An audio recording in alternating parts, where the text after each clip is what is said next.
Hey, just wanted to jump on this afternoon after the Packers win and talk a little bit about what causes injury because it's one of the most frequent questions that I get asked when people come in.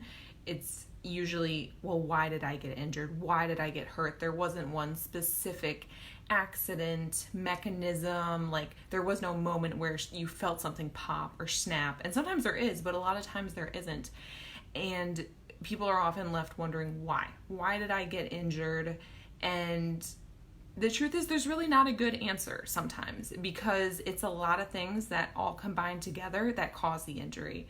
So think stress, think sleep, think repetitive movements, think prolonged posture. So if you didn't get a good night's sleep, you're more likely to get injured. Add that up multiple days in a row.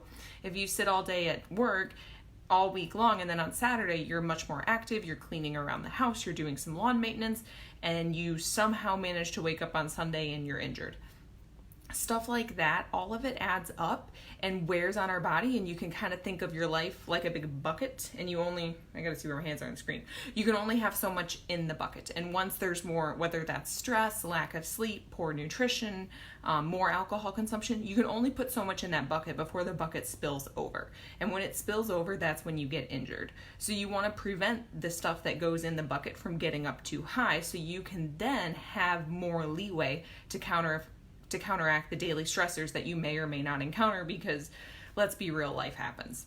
So making healthy choices like eating better foods, maybe not having that third glass of beer, maybe stopping at one or two, or just maybe going to bed 15 minutes earlier. All that stuff adds up to put less stuff in your bucket so that when that added stress from life happens, it doesn't affect you so much and it doesn't set you over the edge.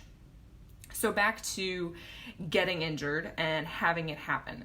So usually when people when they don't understand why they get injured, there's some fear and there's some uncertainty and sometimes some anxiety associated with that. And when you have that, when you get injured, the most important thing is to just acknowledge the injury. Don't worry about it. Don't wonder like, oh my gosh, what if this, what if that?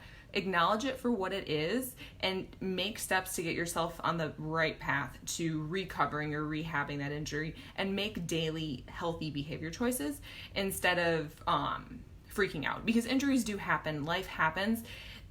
Usually they're not, I don't know how to say this, like, it's not a life-ending thing. Yes, it is a pain. Yes, it is a nuisance. Yes, you'd rather not have it, but no, it's not the end of the world. So acknowledge that it happens, accept it for what it is, and work towards getting better. All those small steps will put you in a better spot to be recovered and move in the right direction. So that's it. Just a quick kind of chatting about sometimes there is really not one specific reason for why you get injured. It's accumulation of a lot of small things that add up, and sometimes it's that last snowflake that causes the branch to break. And sometimes you can identify that last snowflake, sometimes you can't, and usually you can't identify the 300 and some thousand before it. So sometimes it's not in your best interest to try. Rather, it's in your best interest to just accept that you're injured, try to make healthy behavior choices, try to decrease the stress, and try to do things to get yourself on the right path to feeling better.